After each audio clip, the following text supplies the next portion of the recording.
O objetivo desses trabalhos, uma vez por mês, e o próximo vai ser dia 1º de dezembro, não é para podermos ter novos conhecimentos. Normalmente, se vai à igreja para ouvir a palavra, e eu tenho um problema com isso, porque as pessoas acham que ouvindo já vivem nisso. É um engano muito grande. E se você vem aqui para ouvir e fica nisso, você perdeu seu tempo. O único objetivo do Ministério Verdade Viva é ajudar as pessoas a pôr em prática a palavra, ou seja, viver o Evangelho no dia a dia. E o que nós vamos fazer hoje e tratar hoje é o último ensinamento de 3 ensinamentos para ajudar você a saber onde você está em Deus. E se está em Deus ou não. Mas apenas ouvindo a explicação e o que eu falo com vocês, eu já verifiquei, ouvi o Espírito Santo. Eu não leio livros, eu não tenho um pingo de interesse no que os outros acham. Eu só escuto o que o Espírito Santo me diz para que eu possa dizer a você uma verdade que é prática e permanente. O que eu falo hoje, eu vou falar daqui 100 anos. Porque é a mesma. Os irmãos que estão conosco há mais tempo sabem que o que eu já falei, continuo falando. Mas muitas das coisas que eu falo chocam as pessoas. Não são feitos para chocar. Mas se você dizer, não pode ser assim, não escuta o que Bernardo diz. Verifica o que o Espírito Santo diz para você. Lamentavelmente, muitas coisas você ouve e sabe que é verdade, mas para você não é conveniente. É necessário, se você quiser saber onde está em Deus, a ouvir o Espírito Santo e viver de acordo com aquela palavra. Senão, você está perdendo seu tempo. A verdade de Deus não pode ser estocada. Ele tem que ser vivida. Vivida no nosso dia a dia. Então, hoje, eu vou falar o caminho de volta para Deus, sua ressurreição.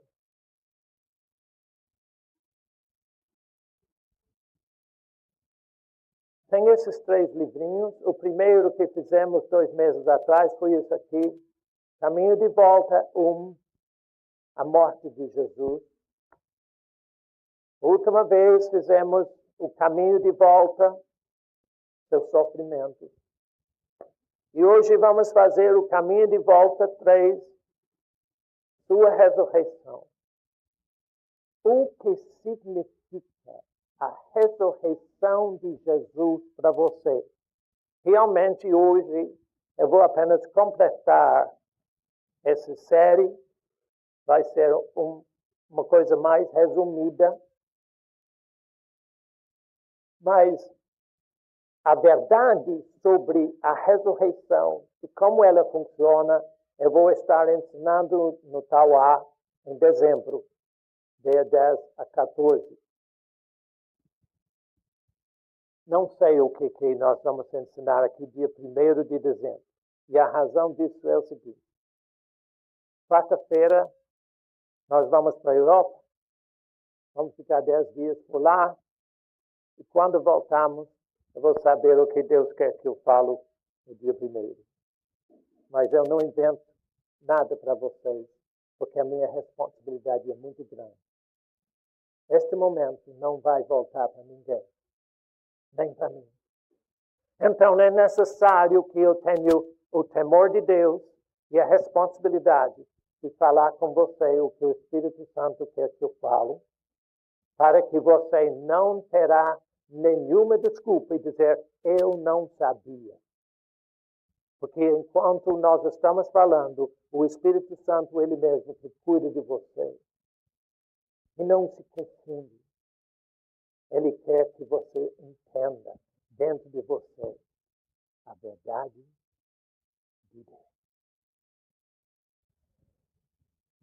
Em Isaías 35, verso 8, se diz: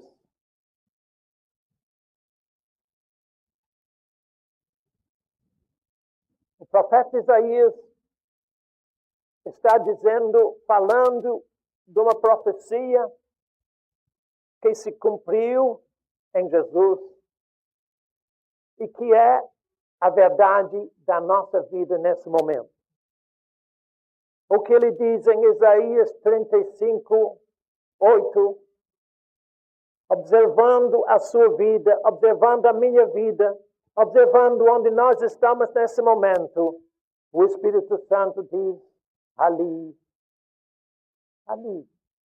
onde você está, na sua situação de vida deste momento, bem ali, com todos os seus problemas e incertezas e desorientações, ali haverá já bom caminho. Caminho que se chamará o caminho santo. Santo quer dizer dedicado a um fim específico. Mais nada. Este caminho que Deus preparou perto de você tem um objetivo só: levar você de volta para o Pai. O imundo, não passará por ele. Será somente para o seu povo. Quem quer que por ele caminhe, não errará, nem mesmo Bernardo. Você não sabia que meu nome estava lá. Deixa eu falar com você. Quando Deus mandou escrever esta palavra, a Bíblia, Ele tinha você em mente. Porque desde o momento em que Adão desobedeceu a Deus no jardim, Deus fez tudo para voltar o homem para Ele mesmo. E você poderia argumentar, não, mas irmão Bernardo, aquela parte do Antigo Testamento foi para Israel. Concordo. Porque Israel era tão rebelde quanto nós. Mas a razão por que eu coloquei o meu nome ali é porque eu não sou grande coisa. Mas uma coisa eu sei. O que eu tenho dentro de mim, o que eu quero mais do que tudo na vida, é andar nesse caminho. De volta para meu Pai. Então, o profeta disse, quem quer que por ele caminhe, não errará, nem mesmo o louco. Então, mesmo que você se sente bastante complicado e desorientado e não sabe bem exatamente como é o Evangelho, como viver o Evangelho, se você quer, o Espírito Santo se incumbe a conduzir você a Deus. A única necessidade para todos nós é querer. Quem quer? Você quer? Quer caminhar nesse caminho de volta para Deus? Você diz, claro que eu quero, por isso que eu estou aqui. Mas talvez você não saiba como caminhar nesse caminho. Quando iniciamos esses ensinamentos, você se lembra que nós falamos que quando Adão rebelou contra Deus, desobedeceu Deus, ele foi se esconder entre as árvores do jardim do Éden. Esconder de quem? De Deus. O maior erro da vida humana é esconder-se de Deus. Satanás procura que você se esconda dele, dizendo que Deus te condena, ameaça você. Isso é uma mentira. Deus nunca condena. Jesus disse, Deus enviou o seu Filho ao mundo não para que condenasse o mundo, mas para que o mundo, por ele, fosse salvo. O único intuito de Deus em enviar Jesus Cristo aqui foi você. Porque Deus preparou e fez você para viver com Ele eternamente. Então, jamais, em nenhum momento de sua vida, não importa o que você faz, não se esconde de Deus, vai para Deus, não fora dele. E Adão se escondeu de Deus. E quando Deus foi procurá-lo e perguntar se ele sabia onde ele estava, Deus perguntou, mas Adão, por que você se escondeu de mim? Adão respondeu, porque eu estou nu. Aí está o problema. Ele disse, e por eu estar nu, eu tive medo. 3 coisas. Quando Adão desobedeceu a Deus, ele ficou nu. Nu quer dizer sem a cobertura de Deus na vida dele. Eu sei que você gostaria de ter Deus cobrindo você em todos os instantes da vida. E pode.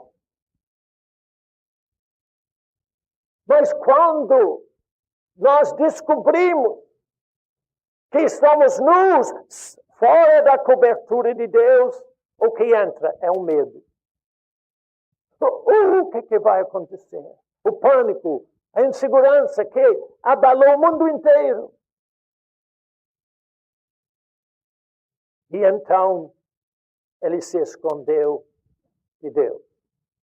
Para mostrar a vocês isso, eu tenho essas caixinhas e é a última vez que você vai vê-las. Quando Deus criou o homem, ele criou o homem dentro dele mesmo. Deus, intimamente ligado a Adão. Deus criou você para isto, para você viver em Deus, em íntima, contínua e restrita comunhão com o Altíssimo.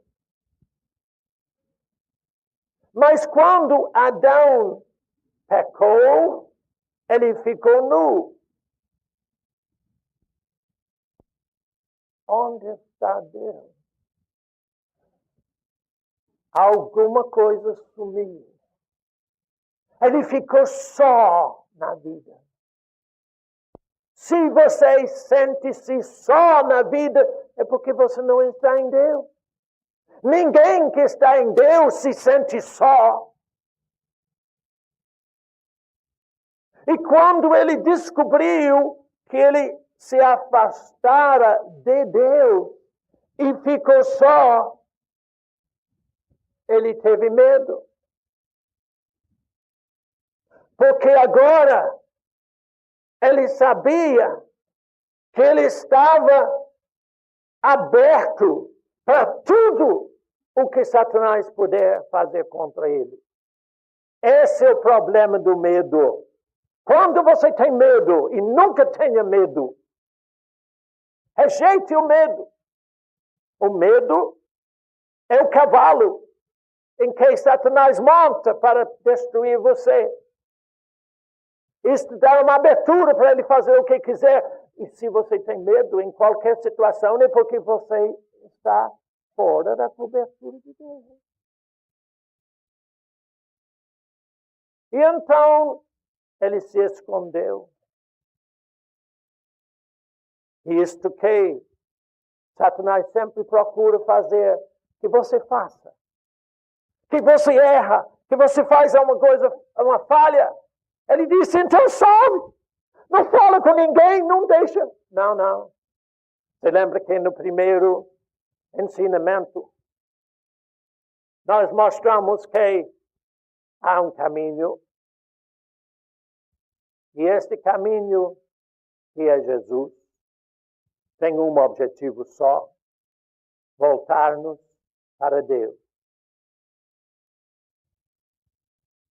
O caminho de volta para Deus, em primeiro lugar, trata da nossa morte. Vamos para Filipenses, capítulo 3, onde o apóstolo Paulo explica o que é estar em Deus. Claro que ele está falando para os judeus naquela época. Então, no versículo 3 do capítulo 3 de Filipenses 3:3, Paulo diz: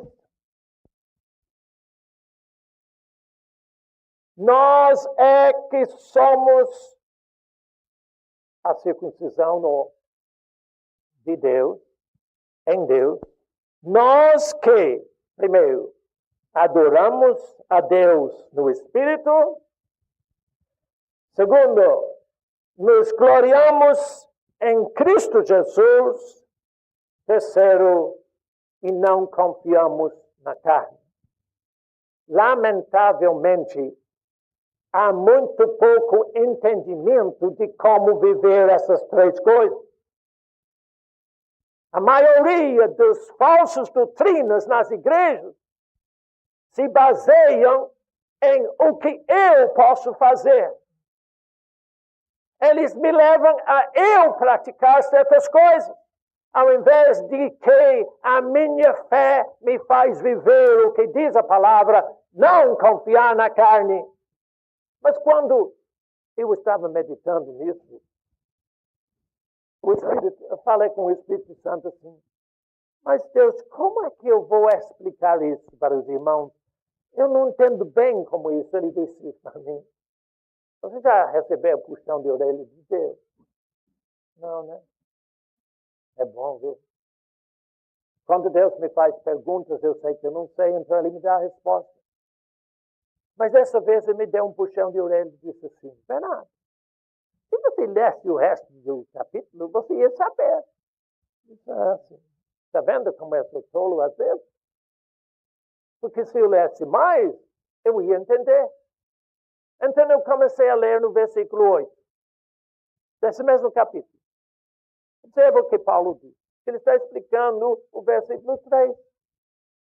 Sim, deveras, considero tudo como perda, por causa da sublimidade do conhecimento de Cristo Jesus, meu Senhor, por amor do qual perdi todas as coisas e as considero como refúgio para ganhar a Cristo e ser achado nele. Não tendo justiça própria que procede da lei, senão a justiça que é mediante a fé em Cristo. A justiça que procede de Deus, baseado na fé, para o conhecer e o poder da sua ressurreição e a comunhão dos seus sofrimentos, conformando-me com ele na sua morte.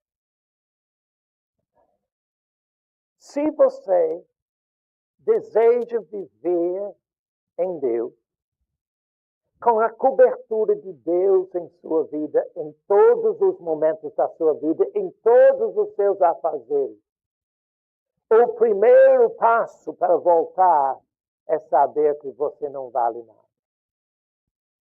lamento te dizer, mas eu tenho que me fazer lembrar eu mesmo disso muitas vezes. Não há nada que eu possa fazer para voltar para Deus, a não ser confiar em Jesus Cristo. Eu não posso ter confiança em mim mesmo. Eu sou morto. E o morto não pode fazer nada em benefício próprio. Você não pode fazer nada em benefício próprio. Jesus Cristo fez tudo para você. A graça e grandeza do Evangelho é justamente isso. Que ele fez tudo. Ou, como se diz em Apocalipse 21, versículo 6, tudo está feito. Então, se tudo está feito, tudo está feito. Feito. Então, observe. Confiar em você não faz nada. Quando Jesus falou desse caminho, ele disse, eu sou o caminho. Ninguém vem ao Pai, senão por mim, por ele. Primeiro, então, você precisa se conformar com Jesus na sua morte. Ou seja, reconhecer que você não é nada. E você se lembra que naquele primeiro ensinamento, quando nós falamos isto, explicamos isso na parábola do filho pródigo, que era totalmente destruído, mas voltou para o Pai. Ele disse, olha, eu não tenho nada, estou aqui passando fome. Eu vou voltar para meu pai, eu vou fazer uma voto para ele, eu vou fazer uma sugestão, que mesmo que ele não me queira como filho, mas ele me faz um trabalhador. Não nem faz negociata com Deus, isso não funciona. Deus não, ele te ama tanto, que ele não vai fazer negócio nenhum com você. Ele quer que você receba tudo que ele fez de graça. Então, primeiro, para voltar para o Pai, você tem que conformar com Jesus na sua morte. Segundo, Paulo disse que ele vai conhecer a comunhão dos seus sofrimentos. E foi isto, o problema do medo. Quando batem os sofrimentos, as aflições, os problemas, os apertos da vida. Muitas das vezes você fica em pânico, entra o medo. Por quê? Por quê? Porque você não sabe que Jesus Cristo sofreu por você. Há umas doutrinas erradas que dizem que você tem que sofrer por Cristo. Não, senhor. Ele sofreu por você. Quando se fala em padecer por Cristo, não é nesse sentido. Jesus disse, neste mundo passais por aflições, mas tende bom ânimo, eu já venci o mundo. Jesus Cristo sofreu, Jesus Cristo venceu o mundo por você. Entre na comunhão do seu sofrimento. Quando você tem um aperto, um problema, uma aflição, ao invés de entrar em pânico e desespero, simplesmente diz, Deus, eu te agradeço porque Jesus Cristo tem cuidado de mim. Você sabe fazer isso. Isto é se gloriar em Jesus Cristo. Mas hoje eu quero tratar do último passo. Primeiro, você reconhece que você não tem nenhuma condição para chegar a Deus. Só por Ele mesmo. Segundo, você entra na comunhão dos seus sofrimentos, louvando e agradecendo a Ele pela vitória que Ele te deu. Olha, eu te desafio. Porque eu sei o que estou falando. Eu tenho experiência do que falo. Você jamais entrará em problema, aflição ou dificuldade alguma ou enfermidade sequer, que você não sai vitorioso imediatamente, se você gloriar-se em Jesus Cristo por o que Ele já fez. Eu saí do câncer em 10 dias assim, morrendo. Mas eu não estou mais morto, porque Jesus sofreu por mim. Mas hoje eu quero falar desse outro. Paulo disse que eu preciso conhecê-lo e o poder da sua ressurreição. O que significa a palavra ressurreição? Ressurreição quer dizer colocar novamente de pé. Firmar no devido lugar. Isto é o significado de ressurreição. Observe que esse capítulo 3 de Filipenses e observe o versículo 9, primeira expressão do versículo 9.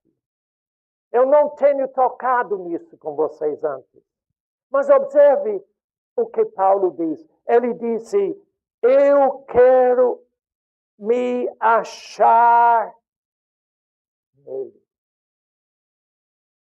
Você quer se achar em Deus?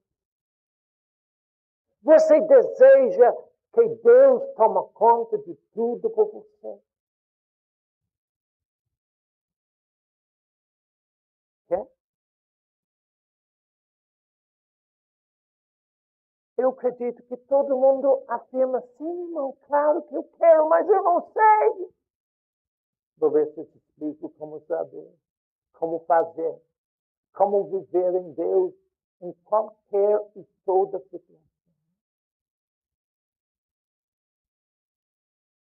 Como é que você pode ser achado nele? Em Deus, novamente. Sempre em Deus. Onde nenhuma circunstância tem influência em sua vida.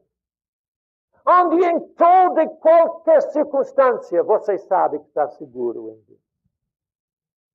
Meu irmão, é possível viver aí se quiser. Isaías diz que quem quer caminhar nesse caminho não errará. Quem quer é só querer. E você se achará em Deus. Vai para Romanos capítulo 6. Vou ler vários versículos aí. Romanos 6, verso 5. Romanos 6, 5.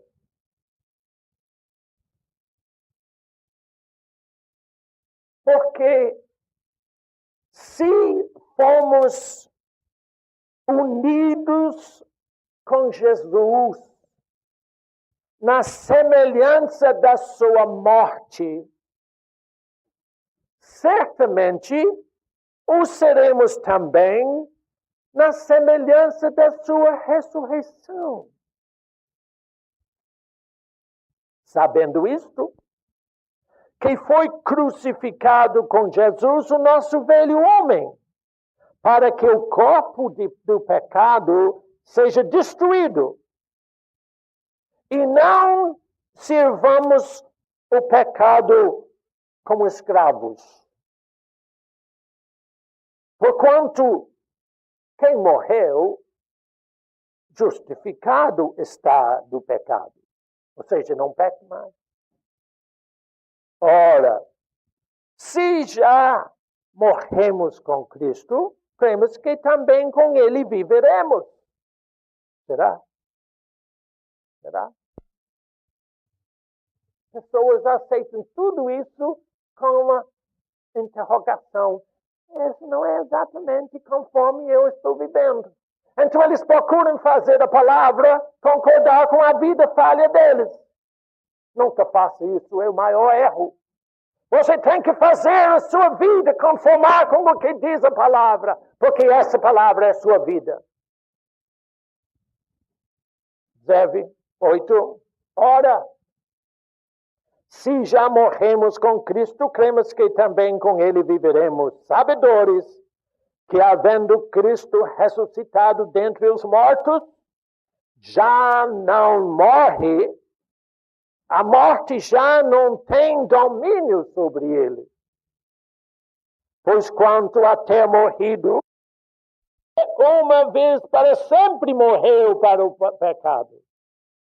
Mas quanto a viver, vive para Deus. Assim também vós considerai-vos mortos para o pecado, mas vivos para Deus em Cristo Jesus. Irmão Bernardo, estou procurando entender isso. Vou ler 10 vezes e talvez adianta.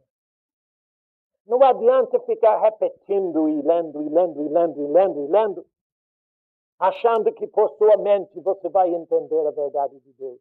A verdade de Deus não se faz pela mente, pela inteligência. Se você quer entender isso aqui, você tem que viver isso aqui. As pessoas dizem, mas essa palavra não funciona. Não funciona porque eles não vivem. A única coisa que você precisa para saber que a palavra de Deus funciona é praticá-la, vivê-la pela fé, numa simplicidade. E quando você, por simplicidade, diz, eu vou viver assim, você vai descobrir que essa palavra é a força da sua vida e isso muda tudo para você. Entendeu? Para isto funcionar, tem que vivê-la. Então ele disse que nós, você e eu, precisamos nos considerar mortos para o pecado, mas vivos para Deus. Para ilustrar isso para vocês e mostrar a vocês o que é de fato a ressurreição em nossa vida, nós vamos novamente para Lucas 15, a parábola do filho pródigo. Lucas 15, que tem a ilustração ou a explicação disso aqui. Lucas 15 é a parábola do filho pródigo, muito conhecido, mas eu vou ler rapidamente. Provavelmente comentando ao longo da leitura. Verso 11, Lucas 15, 11 em diante. Certo homem tinha 2 filhos. O mais moço deles disse ao pai, pai, dá-me a parte que me cabe dos bens. E ele lhes repartiu os haveres. Passados não muitos dias, o filho mais moço, ajuntando tudo o que era seu, partiu para uma terra distante. Foi se esconder, foi se sumir no mundo. E lá dissipou todos os seus bens, vivendo dissolutamente. Dissolutamente quer dizer viver do jeito que ele bem entendia. Claro que você não sabe fazer isso, você nunca fez isso, né? Nunca viveu como você bem entende. O maior problema nosso é nós vivemos como nós entendemos. E isso leva a um desastre total. Absolutamente. Depois de ter consumido tudo, sobreveio àquele país um grande fome. E ele começou a passar necessidade. Então ele foi e se agregou a um dos cidadãos daquela terra. E este o mandou para os seus campos a guardar porcos. Ali desejava ele fartar-se das alfarrobas que os porcos comiam, mas ninguém lhe dava nada. Este é o quadro, o retrato de todo aquele que se distanciou de Deus, que está nu. Toda vez que nós procedemos segundo a nossa alma, isto é, segundo o que nós pensamos, segundo o que nós sentimos e desejamos, segundo o que nós achamos, nós estamos fora de Deus. Ninguém pode se relacionar com Deus através de sua alma. A sua alma é dada para você conhecer a você mesmo, mas não se conhece Deus pela alma, pela emoção, pela inteligência, pelo intelecto. Somente você vai conhecer a Deus por seu Espírito, o Espírito vivificado em Deus. Fora disso, você está morto, totalmente afastado e escondido de Deus. Não tem comunhão com Ele. Não sabe como é que você vive com Ele em todo momento.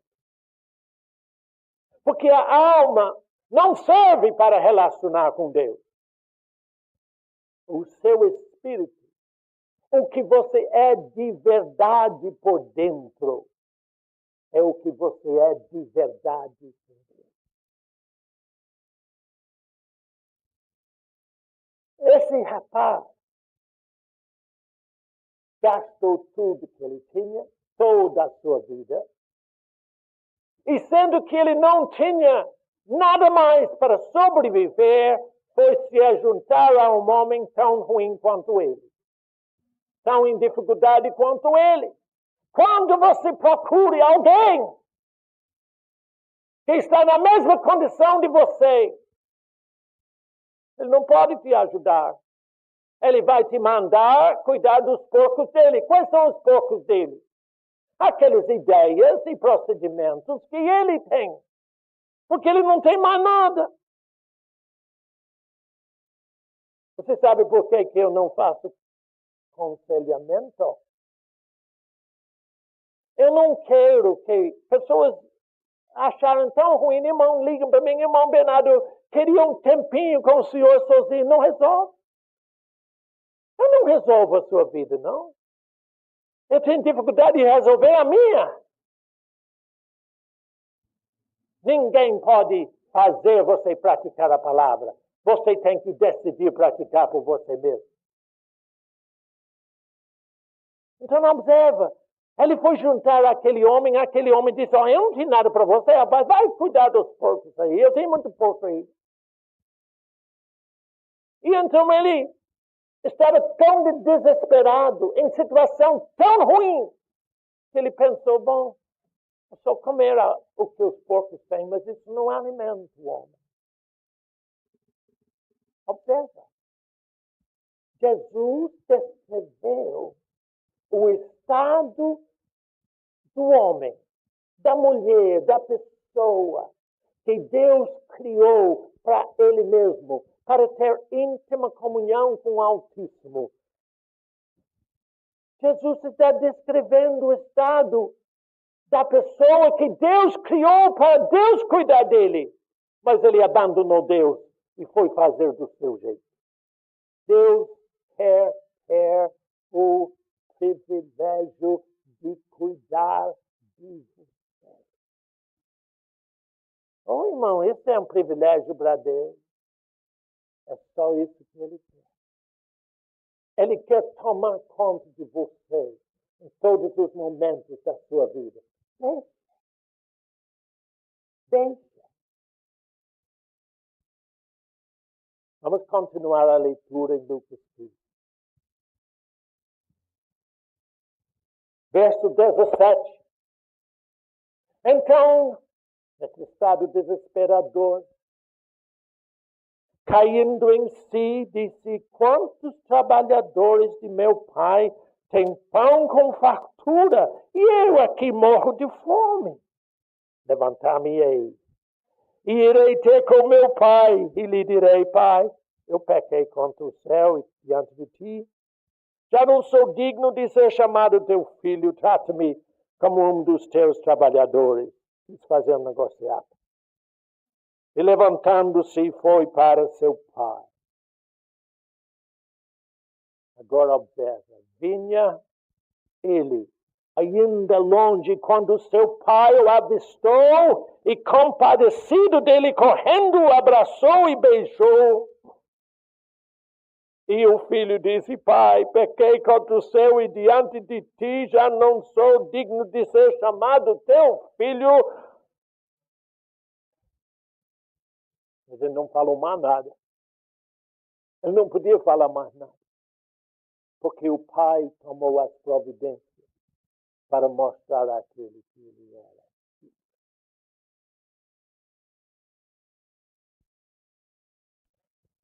Há pessoas que dizem assim: irmão, eu fiz muitas promessas, mas eu fico no mesmo. Eu fiz um voto para Deus que eu vou fazer isso se ele fizer assim, assim, assim. Graças a Deus ele não faz assim, assim, assim, assim. Por quê? Porque os seus promessas, os seus votos, os seus negociatos não funcionam com Deus. Porque Deus é Deus de graça. Você não pode comprar nada na mão dele. Nada. Ele te dá tudo generosamente por seu amor e graça por você. Por quê? Porque você é filho.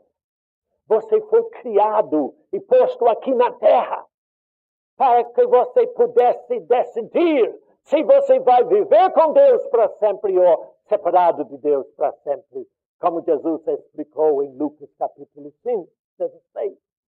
Não olhe isso agora.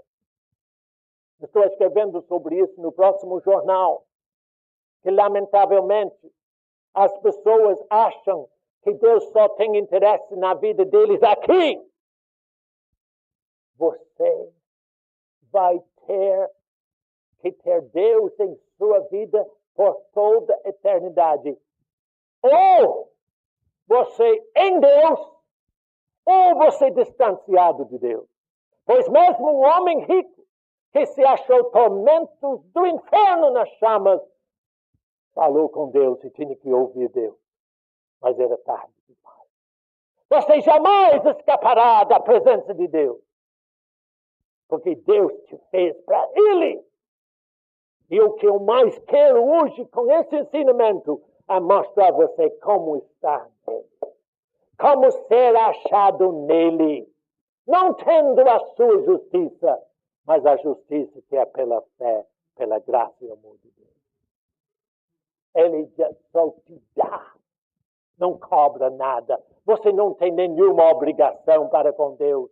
É só querer Deus. E Ele enche a tua vida. Então, quando o rapaz, em péssimo estado, deplorável, voltou para Deus, Deus ouviu de longe, o pai ouviu de longe, e abraçou e beijou. E verifica agora o que significa ressurreição. Eu vou ler Lucas 15, verso 22. Aqui está a explicação de o que é ressurreição. E vou dizer por que eu digo isso. O pai, porém, disse aos seus servos: trazei depressa aquela velha roupa que eu guardei desde que ele saiu. Foi? Vocês sabem que Bernardo lê muita coisa errada para ver se você está apertado ou não. Trazei depressa a melhor roupa. Você não é pessoa de segunda categoria para Deus. Deus te ama tanto que Ele vestiu você de Jesus Cristo. Irmão, será? Olha, guarde a mão em Lucas 15 e vai para Apocalipse capítulo 3. Para você não perder Lucas 15, que eu vou voltar para lá. Apocalipse capítulo 3. Aqui tem um conselho do Espírito Santo para todos nós.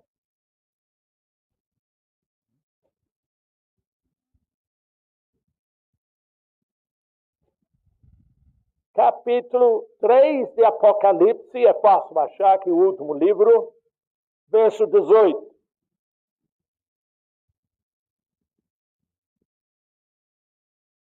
Vamos ler verso 17. Tu dizes, estou rico e abastado e não preciso de coisa alguma. E nem sabes que tu és infeliz. Sim, miserável, pobre, cego e nu. Aconselho-te que de mim compres ouro refinado pelo fogo para te enriquecer. Vestiduras brancas para te vestires. Agora observa a frase. A fim de que não seja manifesta a vergonha da tua nudez. Eu vou voltar para Lucas 15 agora. Mas lembra-se o que eu falei. Nudez significa fora de Deus. Nu. Não tem cobertura. Não tem ninguém que toma conta de você. Você tem que tomar conta de você mesmo. Paulo disse em Filipenses, eu quero conhecer o poder da ressurreição de Deus, de Jesus em minha vida, para que eu possa ser achado em Deus de novo. E então, em Apocalipse, o Espírito disse, você acha que você sabe muita coisa, mas não sabe que tu és nu. Não tem a cobertura minha. Eu te aconselho que de mim compres vestiduras brancas, a fim de que não seja manifesta a vergonha da tua nudez. A razão por que Adão teve medo e escondeu, ele ficou envergonhado por sua nudez. Ele sabia que ele perdera comunhão de vida com Deus. E é por isso que todos nós estamos aqui hoje. Porque o que mais desejamos é ter tão grande comunhão com Deus que sabemos que estamos nele. Ser achado nele.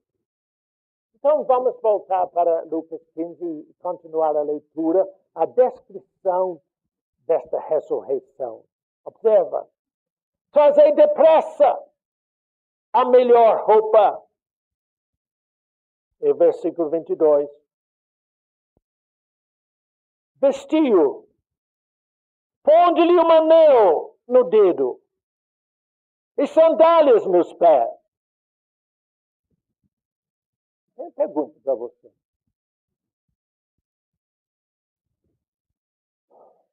O que foi que o filho pródigo fez para se vestir da melhor roupa? Para colocar o anel no dedo e sandálias nos pés. Qual foi a participação dele? Nenhuma. O pai fez tudo.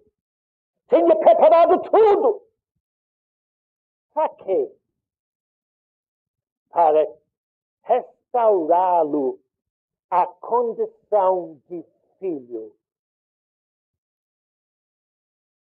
Que não envergonharia o pai. Deus não quer que você dê mau testemunho no mundo.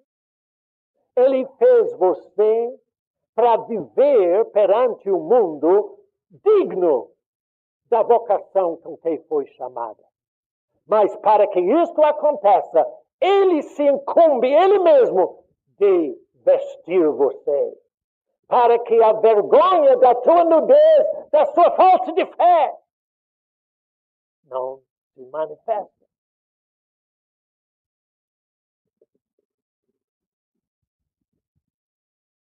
Eu disse no início que a palavra ressurreição significa colocar no devido lugar.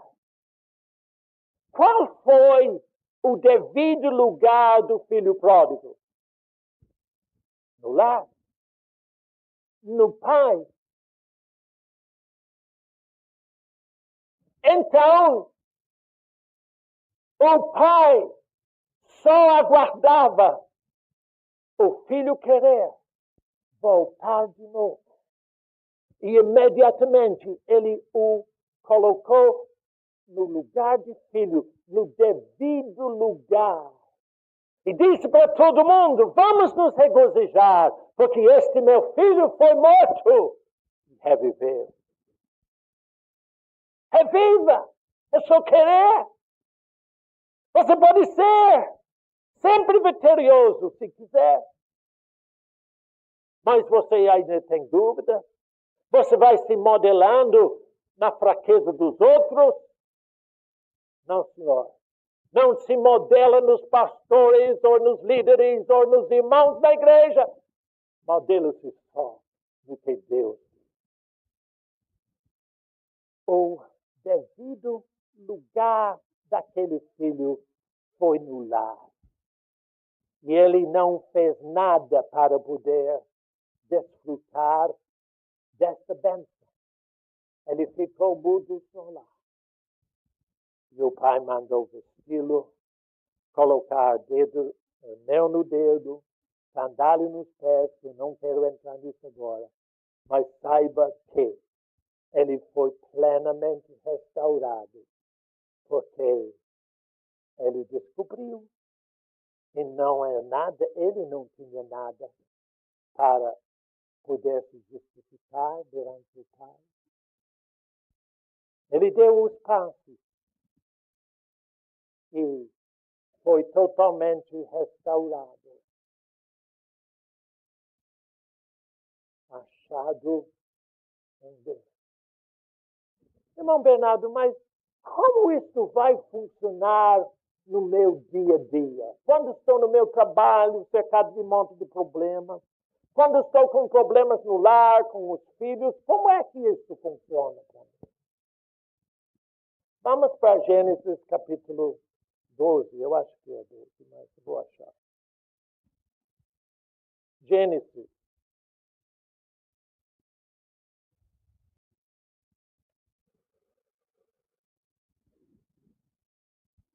Desculpe que eu falei, é 22, não é 12, é 22, Gênesis 22. Se você tem títulos na sua Bíblia, tem um título que diz Deus prova Abraão. Eu não concordo com esse título, mas isso não importa, porque não faz parte do texto sempre. Os homens puseram isso ali na ideia deles.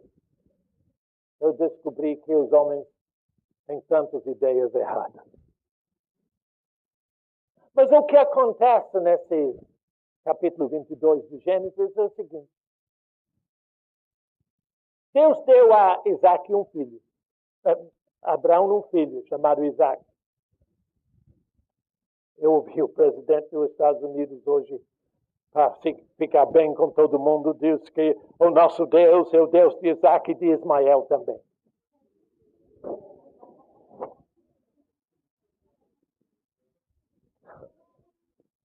O filho que Deus deu a Abraão foi Isaac, não foi Ismael.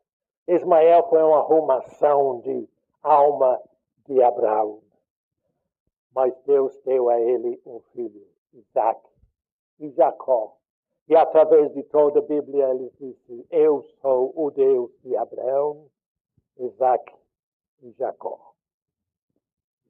Não era isso que eu ia falar, não, mas tudo bem.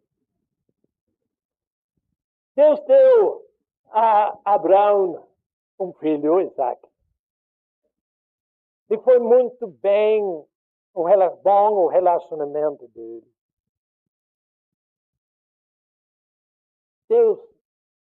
Abraão amava Isaac. Foi o filho do tempo da sua velhice. Mas chegou um momento quando o rapaz era bem passado a adolescência, que Deus disse, dá-me o seu filho, Abraão.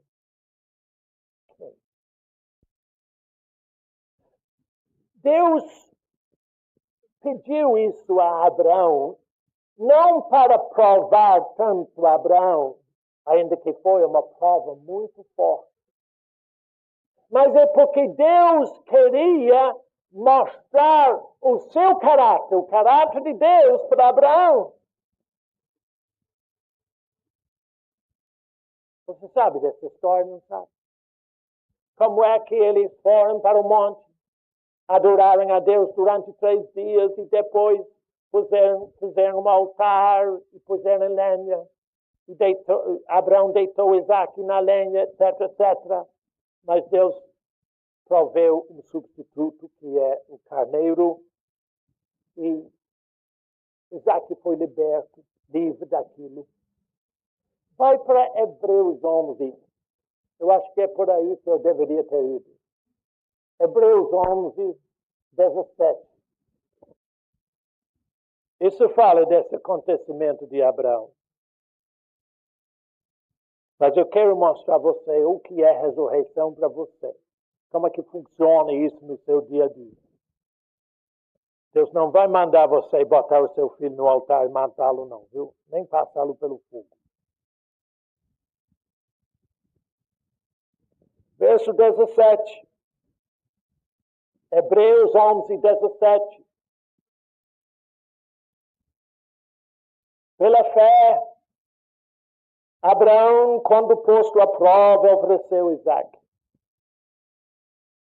Estava mesmo para sacrificar o seu unigênito, aquele que acolheu alegremente as promessas, a quem se havia dito em Isaac será chamada a tua descendência, não em Ismael, em Isaac.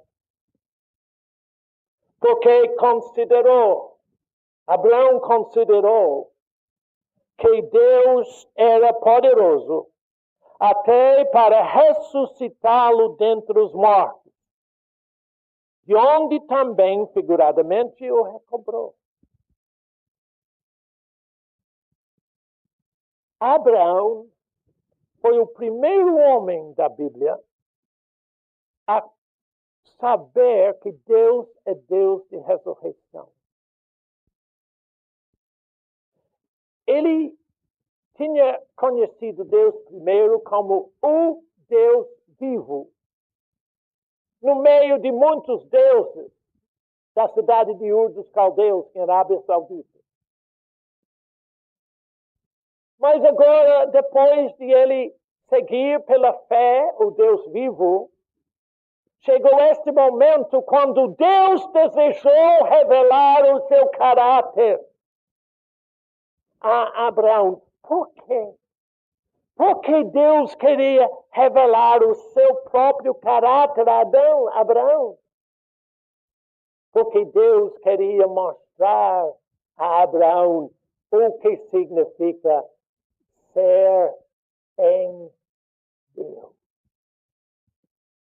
Quando aquele pai de Lucas 15 vestiu o rapaz da melhor roupa, o que ele realmente fez foi revesti-lo dele mesmo. Se você aceita o Evangelho, não confia em nada que você pode fazer. Se você aceita que Jesus Cristo sofreu por você, E se você aceita também que ele morreu, que ele ressuscitou por você, você vai descobrir, como eu descobri, que em qualquer e toda circunstância e situação da vida, você está coberto. Você está em Deus. Então, quando Deus pediu que Abraão levasse o seu filho para o oferecer em holocausto, a primeira coisa que Abraão fez foi adorar a Deus. Quando bate qualquer circunstância, qualquer enfermidade, qualquer antraz, qualquer outra coisa dessa natureza em seu lar ou no seu caixa postal, o que você vai fazer? Será? É assim? Não. Quem está em Deus, não há nenhum mal que pode o atingir. Por quê? Porque Deus não pode ser atingido por mal nenhum.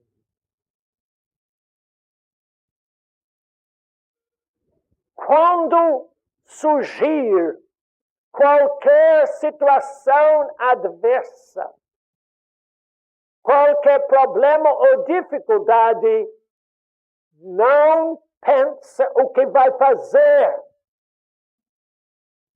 Esconde-se em Deus e começa a adorar a Ele e dizer: Deus, eu te adoro porque Jesus Cristo já fez tudo por mim. Eu te louvo e eu te agradeço por tua graça e amor.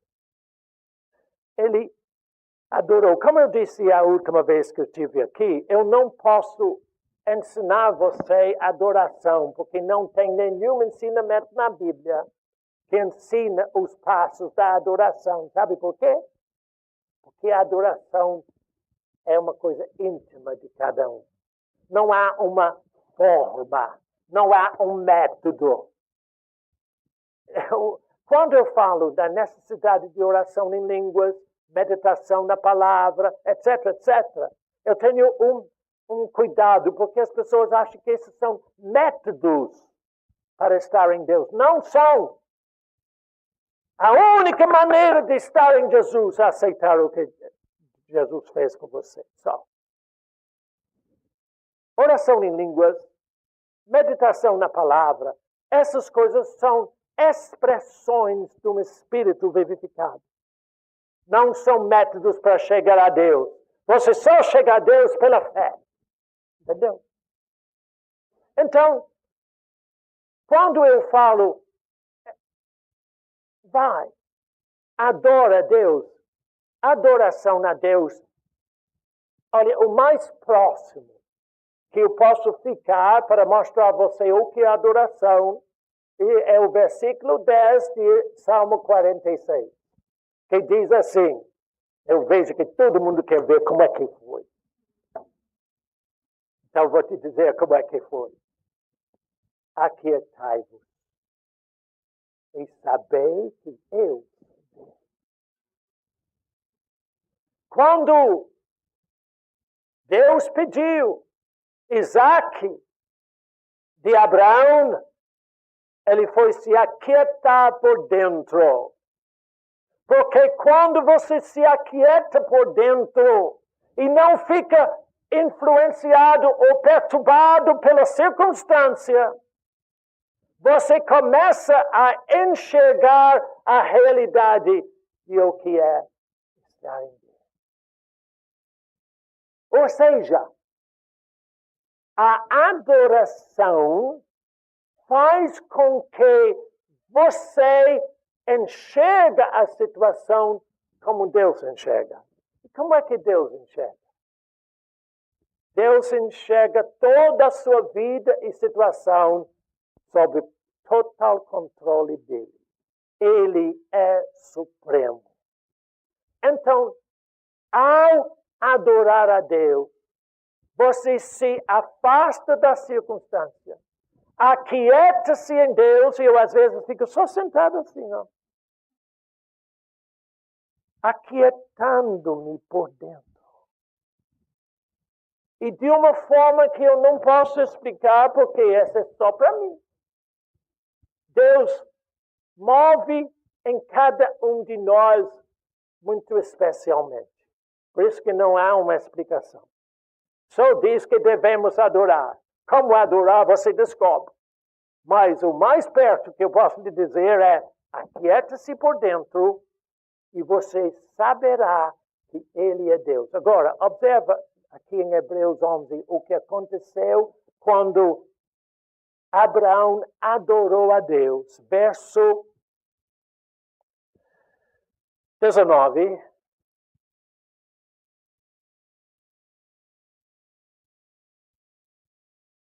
Quando ele adorou, disse: porque considerou que Deus era poderoso até para ressuscitar Isaac dentre os mortos. Deus abriu o seu coração, o seu caráter e disse: Abraão, eu sou a ressurreição da vida. Por quê? Porque pela fé, Abraão sabia que todas as promessas que Deus tinha dado a ele era garantido em Isaac. Então, mesmo se ele tivesse imolado o seu filho, Deus o ressuscitaria, o restauraria. Eu disse que eu ia explicar isso para mostrar a você na prática o que é ser achado novamente em Deus. Presta atenção o que se diz. Ressurreição significa ser colocado no devido lugar. Quando o filho pródigo voltou para o pai o cobriu, o vestiu dele mesmo, ou seja, o restaurou à condição incondicional de filho.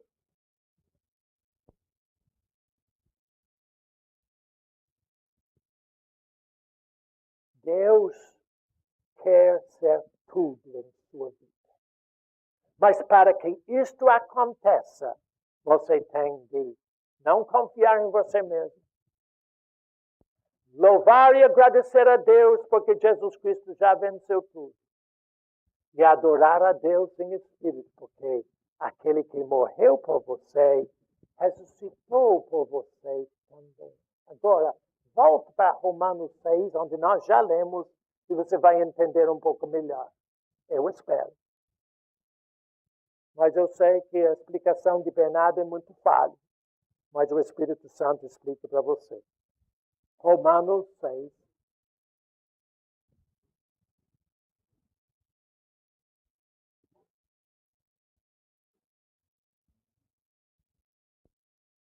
Pode ficar com calma que eu também não achei ainda.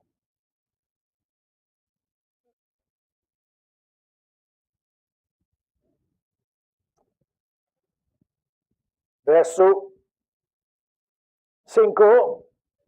Romanos 6, 5. Está bastante quente aqui.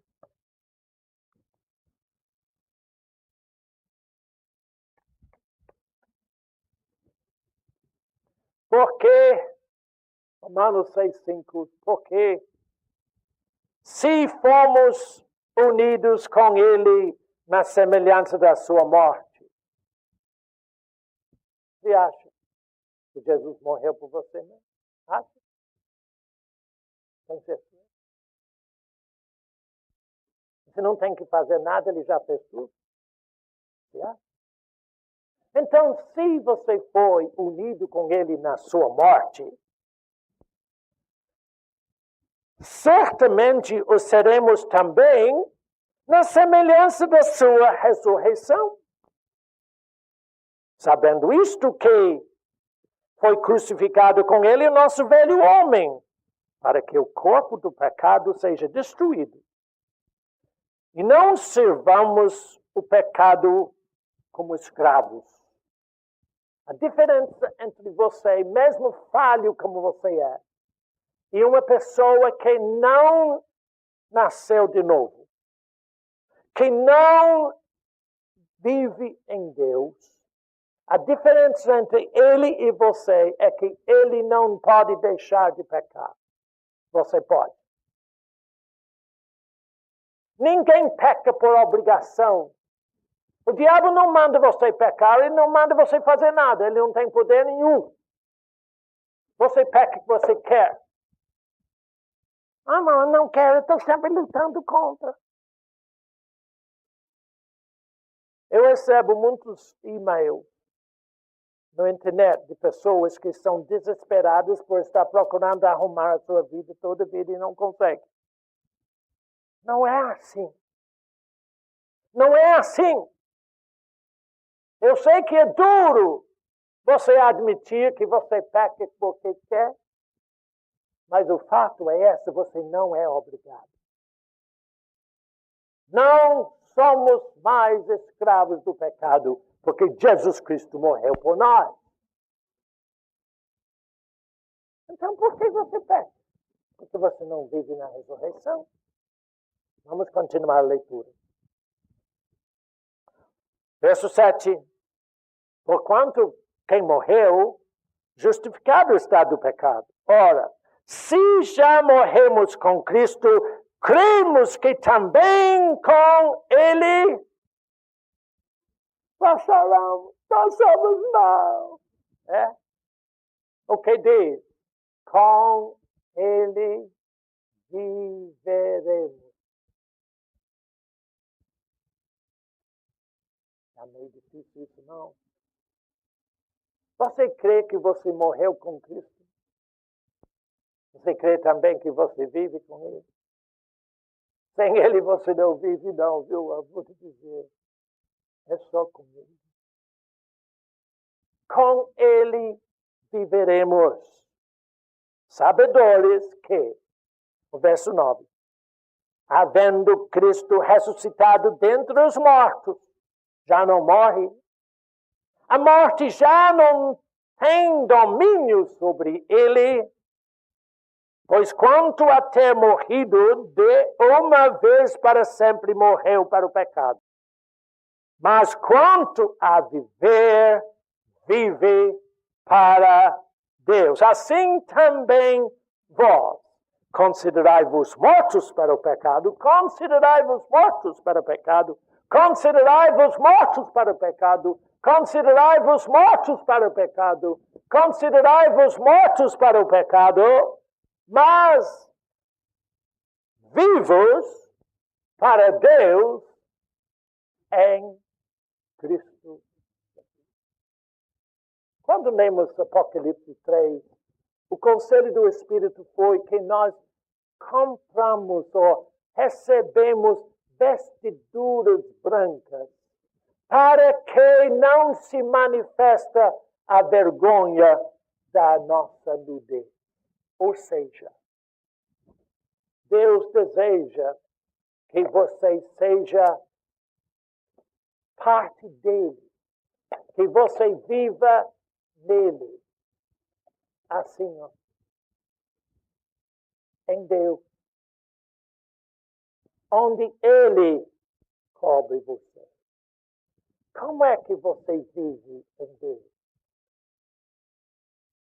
O filho pródigo chegou no lar, recebeu toda a nova condição de filho restaurado.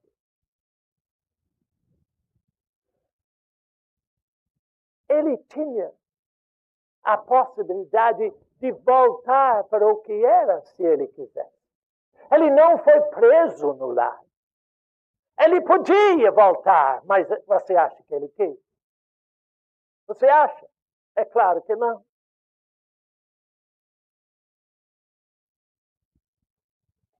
Paulo disse em Filipenses 3, que não precisa olhar de novo, você já sabe disso de cor. Nós somos de Deus ou em Deus. Nós que adoramos a Deus no Espírito, nos gloriamos em Jesus Cristo e não confiamos em nós mesmos, na carne. Ele disse que ele fazia tudo para ser achado nele, em Deus. Não tendo justiça própria, mas a justiça que vem de Deus.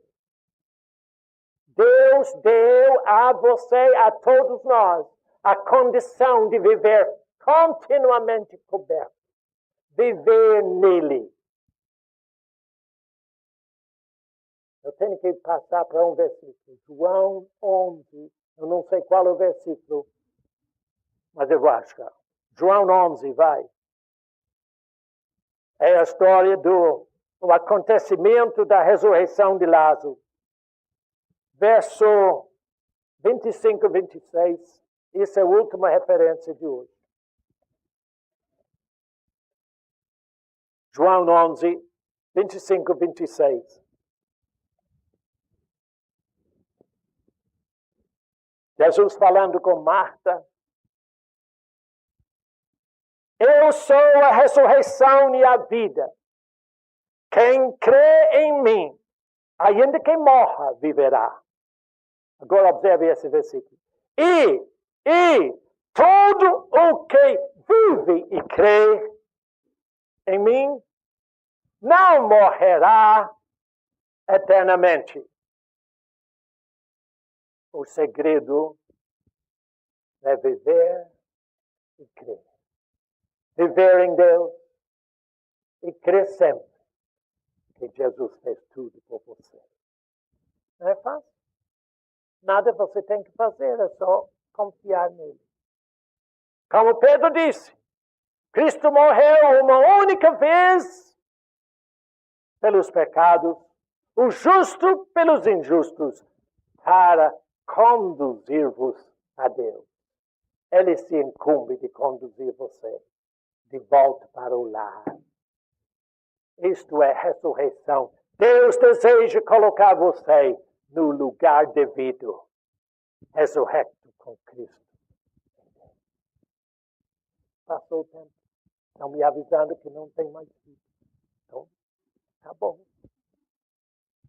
Pai, agradecemos a Ti por Tua palavra, Teu amor e Tua graça em Jesus. Nós não temos nada em nós mesmos, mas neste último momento desta série de ensinamentos, ajude-nos para que nós não confiamos em nós, que nos gloriamos em Jesus Cristo e adoramos a Ti no Espírito. Aceita os nossos agradecimentos por Teu amor e graça em Jesus.